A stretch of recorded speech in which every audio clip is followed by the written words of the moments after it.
This guy right here, Daniel, is probably Canada's most hated trans. I mean, man. Look, I'm not going to inflame the situation today. You've all heard what happened in the city of Welland. The 3-year-old girl being assaulted and beaten up. He lived next door. The little girl even called him uncle.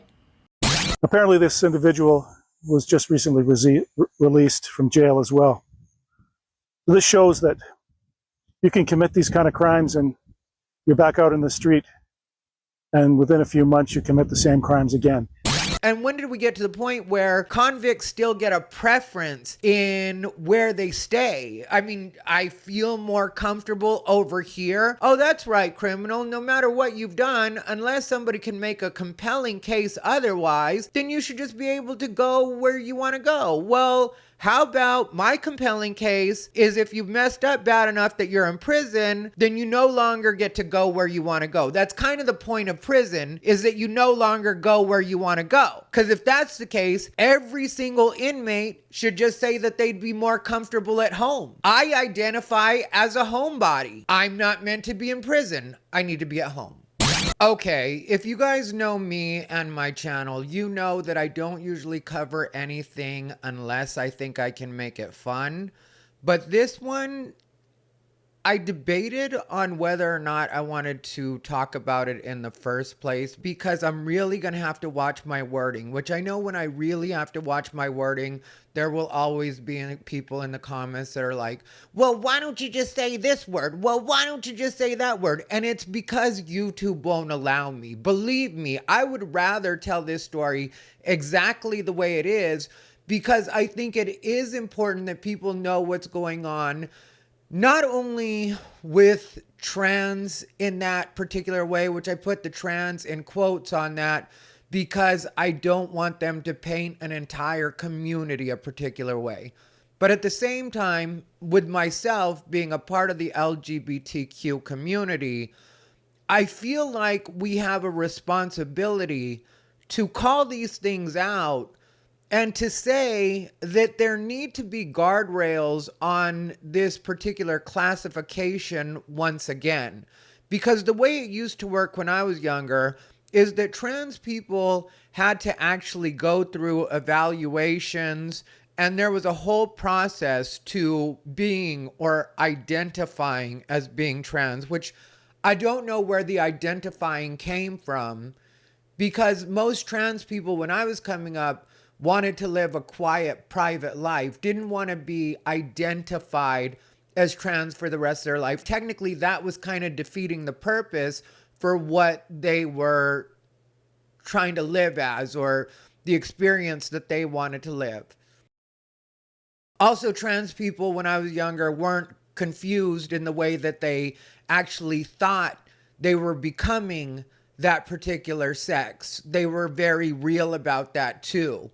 And so I feel like those of us that are in the community, and especially the trans community, which I've often said that I identify more with the trans community than I do with the gay community, just because of the amount of trans people that I hung out with when I was younger. I personally am not trans. I do not identify as trans. I am a man. I am a male. But when it comes to this particular case, I think what will really bother people is that you end up finding out that this person not only has done this before, but there are certain things that the police allegedly aren't saying about this case that I do think matter. He knew her. And also, you won't believe where this person is possibly headed if they are fully convicted and end up having to spend some time in prison. For this crime, he'll maybe do 2 to 4 max. So I say all that to let you guys know that this one probably isn't going to be the most fun, but I do think that it's important.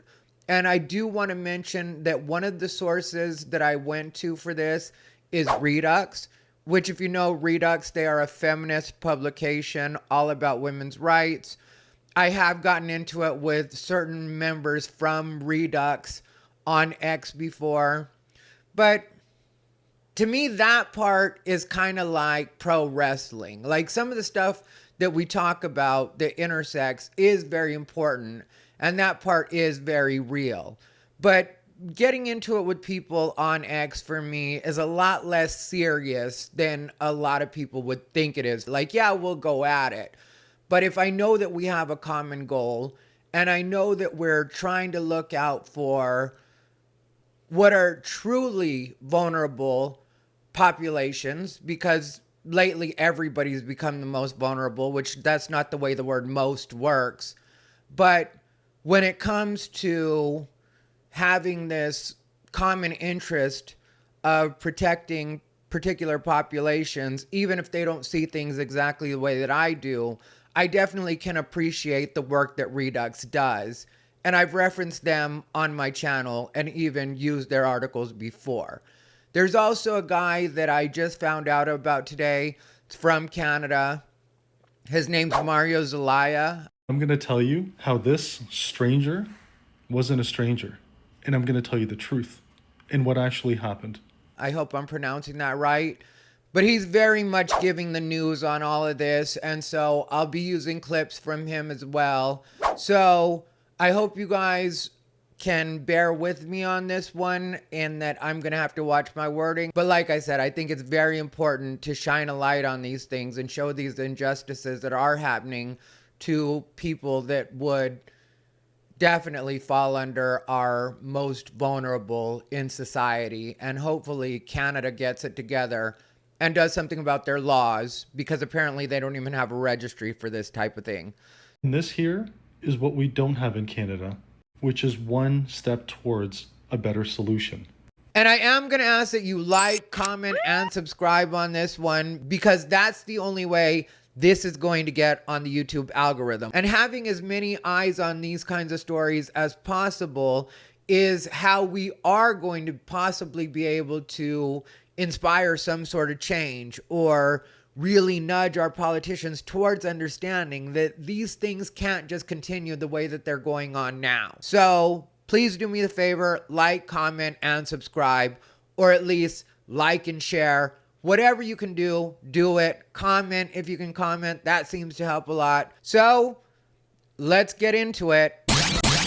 What's up, everybody? Ty Rivera here, the absolute best LGBTQ comedian in the world. All right, so like I said, I'm going to be reading to you guys from this article, and of course interjecting my opinions when I have them, but I really want to make sure that I get this information correct, so there will be a fair amount of me reading. So the article is by Reduxx, as I said, and the headline is, "Male who uses she, her pronouns arrested after violent essay on toddler in Ontario, Canada." A 25-year-old man in Ontario, Canada has been charged with breaking into a family's home in Welland and essaying their toddler. Dani Senecal identified himself as using she, her on his Facebook profile and displayed the trans pride flag in his biography.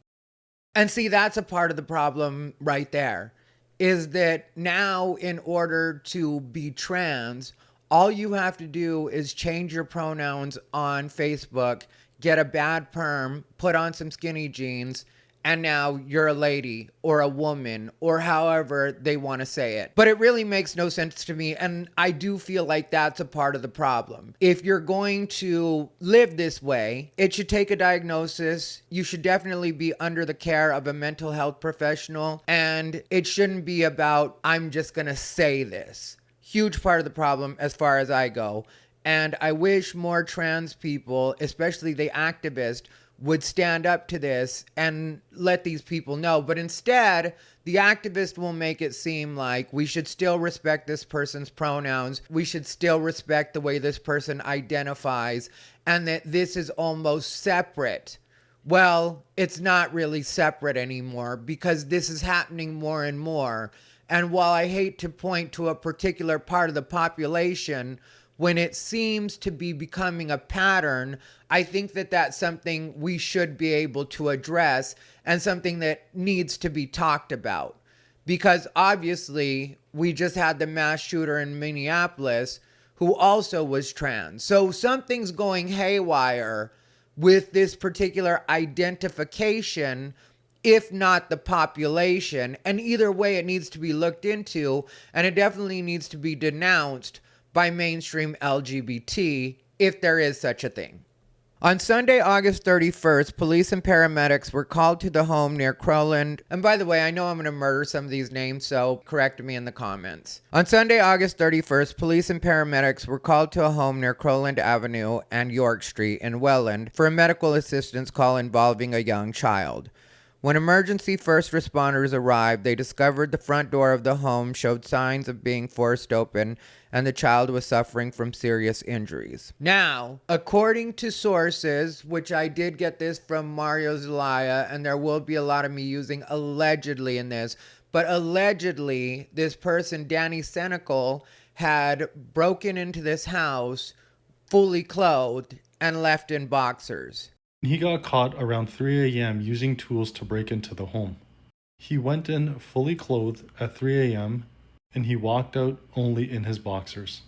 And when they say injured, this child is not only having to have reconstructive surgery on private parts, but also was choked to a point where blood vessels busted in their eyes. Officers secured the scene and canvassed the neighborhood shortly thereafter. Investigators say a witness came forward with surveillance video, and the suspect was quickly identified as Daniel Senecal. Senecal was taken into custody and charged with aggravated essay on a child, assault by choking, breaking and entering a home, and interference with a child. His young female victim has been transported out of region for advanced medical care, but she has been declared to be stable. And she went through hours of reconstructive vaginal and anal damage. He choked her. He choked her to the point where the blood vessels in her eyes had burst. Originally, this wasn't a police call. The medics were called in because she had a bloody diaper and a purple complexion.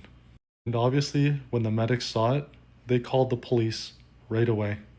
When he left the residence, the belief is that she was left unconscious. She couldn't speak. She was frozen. He essentially left her to die. Not a single news media has this information. The police statement said it was a stranger, but Canadians need to know the truth. And that is something to be thankful for, that she is stable, but who knows what this is going to do to her mentally, which they're saying the age is actually 3. And I know a lot of people would say that you're not making memories by then, but I am sure that something this traumatic is going to leave some sort of lasting mental effect on this poor child. And that's one of the reasons that I thought it was important to talk about this, because I think a lot of people would dismiss it by being like, well, they're so young that they're not going to know the difference between that and anything else. It could affect your safety for the rest of your life, or your feeling safe for the rest of your life. If when you're a child like that, somebody breaks in, you don't know what's going on. The next thing you know, you're going through a bunch of surgeries, and the media and the way that this is going to swirl around this person's life also will have to have some sort of effect, probably forever, especially with the internet being what it is. So there's more to consider here than, in a lot of cases, people think of this almost like any other crime. And some people would argue and be like, well, most people don't see it like any other crime. Oh, really? Is that why it's being pretty much ignored right now? Because I don't know about you guys, but I haven't been seeing about this. Once I searched it, I was able to find more information on it. But at first, even that was hard to find. But you know, with the internet, once you find it, you find it. And that's what happened with me, is I did go down a little bit of a rabbit hole, and that's how I was able to get some extra information. But even the links were hard to get to at first, which I don't really blame the internet for that. I just think that sometimes it can be hard to find something if, especially the officials, which is a lot of the problem here, is the officials don't want to talk about it honestly. So that limits the amount of actual information that's being released about something. And that makes it so it's harder to search, which to me is also part of the problem. After interviewing the parents, Niagara police issued a news release describing Senecal as a stranger had broken into the family's home sometime between 10 p.m. and 8:59 a.m. and essayed their sleeping toddler, which was another thing that I ended up hearing through Mario Zelaya and then saw on other posts as well, is that this person, Daniel Senecal, was actually dating the aunt of this toddler, and that the toddler called them uncle. So this wasn't a stranger, and I don't know why the news is reporting it that way, but the best I can imagine is they're probably trying to cover for the family, because then people would ask very logical questions, especially when you find out what you're going to find out when we go a little further in this story. While police attempted to portray the crime as a stranger attack, the National Post has since reported that several friends of the victim's mother say the man arrested was known to the victim's family and had had previous contact with the toddler he assaulted. Locals also expressed confusion as to why police described it as a stranger attack when that was not the case. And there are also reports that allegedly Daniel Senecal lived next door to the family. So that's definitely not a stranger. He had already done this before to a 12-year-old boy. He was sentenced to 2 years and he got out early.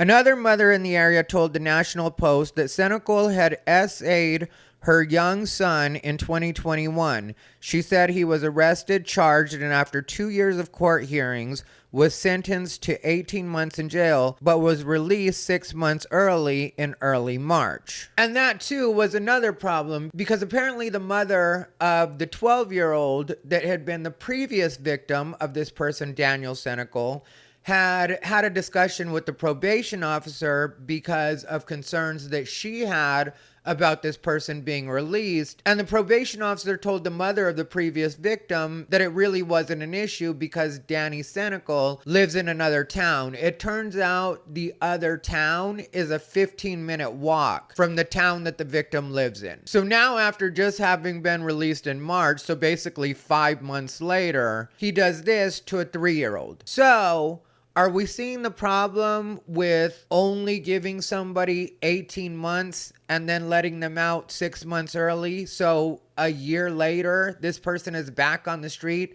That's not time for any kind of rehabilitation if that's supposed to be part of the point of incarceration. That's not even enough time to really think about anything. While little is known about Senecal's past, a Facebook page has been uncovered showing that he appears to have recently adopted a transgender identity. And then they share this post that he had shared, and it says, "Sorry, I'm the Ether Bunny," and then it shows an Easter bunny basically chloroforming a youngster. So it appears there were signs. On the profile, Senecal refers to himself as Dani, and in a short bio note writes, "Finally figured it out," with the gay pride and trans pride flag emojis. His pronouns on the profile are set to she, her, and his most recent selfie, taken in March, shows that he had clean shaven his beard and grown out his hair. While it is unclear when Senecal first began to identify as transgender, under the current laws in Ontario,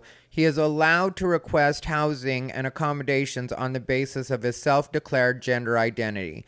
And that's why I said that you guys weren't going to believe, but then you probably do believe it, because the world we live in lately has become exactly this. A person identifies, which there are some people that suspect that that's the reason he started to identify that way. Should he get in trouble again, then he's going to be in the women's prison rather than with the men, which the men are notoriously tough with people that victimize women and children. So he probably did want to avoid that altogether, and this is a good way of safeguarding and making sure that this isn't something he's going to have to deal with. So that's something that needs to be addressed too, not only in Canada, but in the United States as well, because that hasn't been fully decided here. Even though Trump had signed that executive order, it was only for federal prisons. And even in federal prisons, it ended up getting reversed by the judges, or at least put on a hold. I don't remember the exact status of that. But the transgender inmates that they had pulled from the federal prisons to go to the male prisons here in the United States are also back in the women's prison. So I don't know what the judicial system in either country is thinking, but it doesn't really make sense to me. And it definitely should not be happening, because if you ask me, if a person is a danger, not only should they be kept solitary and away from everybody, they should at the very least be housed with other people that are their same sex. Nobody cares about your gender in this situation. It's your sex that we're going off of. You are what you are. You can say that you want to live a particular way.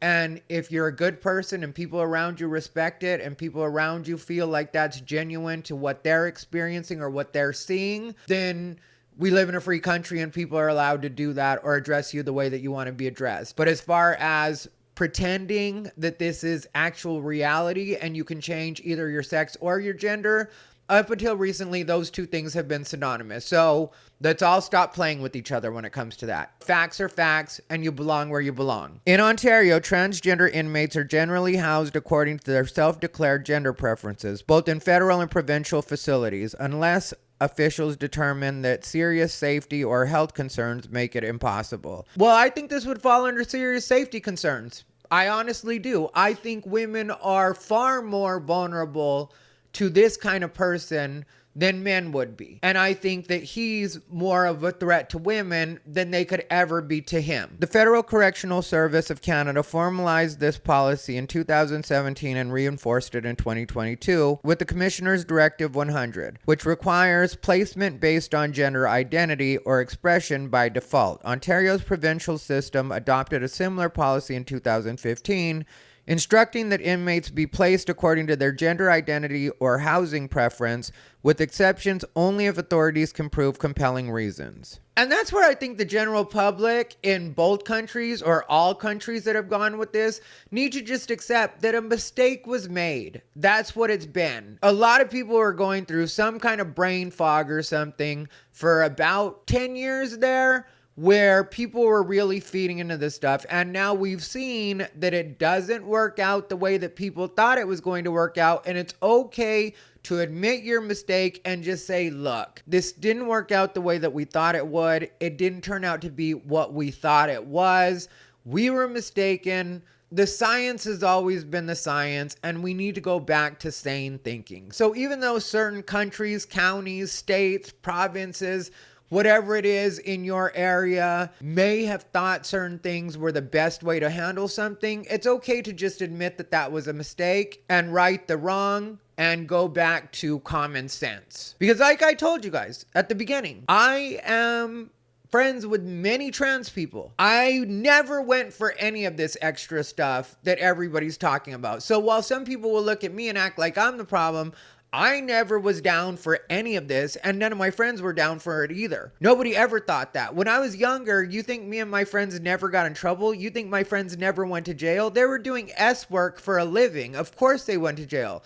They would go to the male facilities. That was always the way it was. Nobody ever made a thing of it. Nobody ever complained about that. Everybody knew that if they got into trouble, they were going to male facilities. That's what it was. So to me, that never even occurred. And when people started suggesting that, I was like, that doesn't make sense at all. And then inmates started getting pregnant by trans prisoners, which is something that you can look up.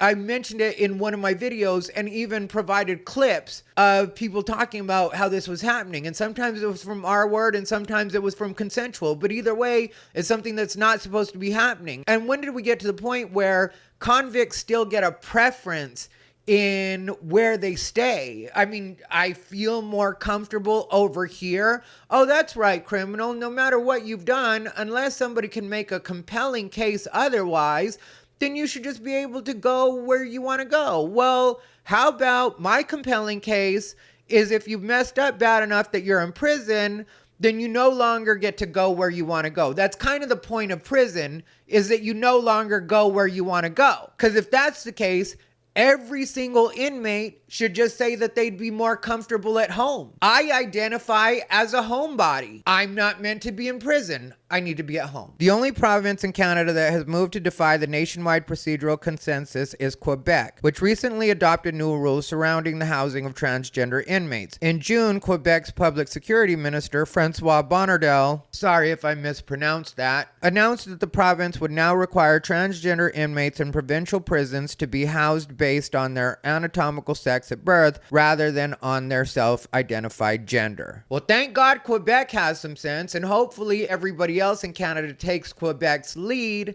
and just starts housing people according to anatomical sex, which makes the most sense. The announcement came after a high-profile trial involving a trans-identified male who had M-worded his entire family. Mohammed Al-Balouz began to identify as a woman after being arrested and was briefly placed in a women's facility during trial. He has since been moved to a men's prison.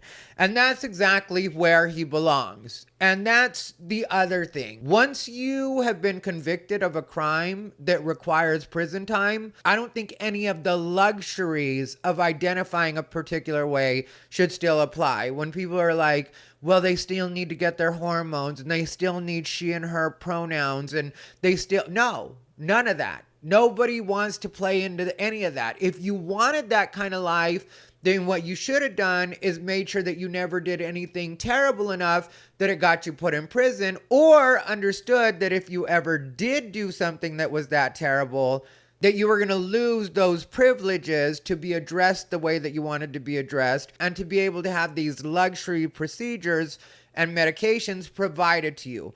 Because that's really the way I feel about cross-sex hormones when a person has done something especially as heinous as what this person has done, which there's no indication that Dani Senecal, who's the accused in this particular case, which we can say guilty, but I think for legal reasons we still have to use the term the accused. But this particular person, there so far has been no report of him being on hormones. So maybe that's not a thing, but I've also read about cases like that too, and heard about cases like that on YouTube where people started to get their hormones once they were in prison. Again, luxury procedures, luxury medications. These are not necessary. I get it if it's going to be your heart meds. I get it if it's going to be your diabetic medication. I get it if it's things that actually pertain to your health, even when it comes to your psychotropics. If you need a particular type of medication to handle your actual mental stability, I get that too. But as far as gender transition, show me the reports that say that it's actually mentally stabling you out, because it seems to be having the opposite effect, to be honest. And I will end up doing a video about that coming up, but that one will be able to be at least somewhat fun. Anyway, that's where I'm at on all of this. Let me know what you guys think down below in the comments. As always, like, comment, and subscribe. I will be back with a fun one very soon, possibly tomorrow, because I owe it to you. If you made it this far, thank you for putting up with me having to do this. If you want to see a video of me talking about maybe something lighter, like Snoop Dogg being in trouble with the LGBTQ community, click the video on your screen. Other than that, thank you for watching. This has been Ty Rivera, the absolute best LGBTQ comedian in the world.